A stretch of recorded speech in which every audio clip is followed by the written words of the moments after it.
Years ago, I had had this idea to do a motocross-like event on snowboards.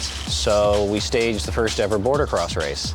It had speed, people riding head-to-head, it had berms, and it had jumps.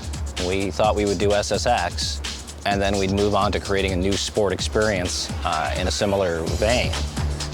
It's just out of a passion of how to make things more interesting, to create something more fun.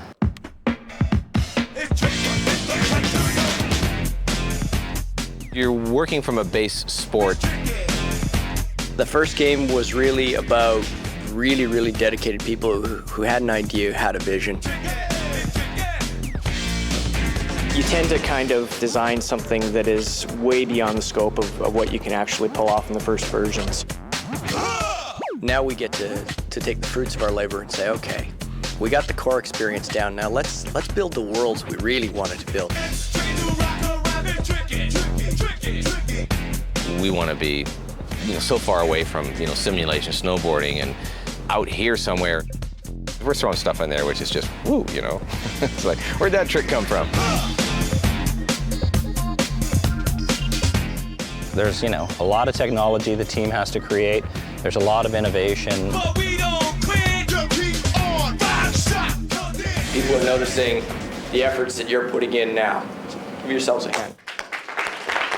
This was our milestone review meeting. We do this about once every 4 to 5 weeks. Get together as a team. The team is large enough that sometimes you don't get enough cross exposure of what other groups are doing and stuff like that. So it's a really good opportunity for a lot of people to turn around and see what some of the other groups are getting into. On the surface, if we succeed, it looks simple. But in truth, we have to first create the world, which is an incredible opportunity, but it also sometimes becomes a daunting responsibility.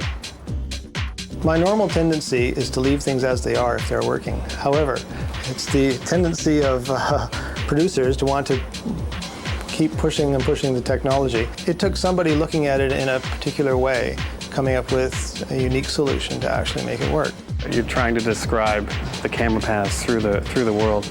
You end up doing a lot of, you're going through an ice tunnel kind of a thing, and it started off as kind of an interpretive dance as you're trying to describe it all. We have almost 15 software engineers working on this project.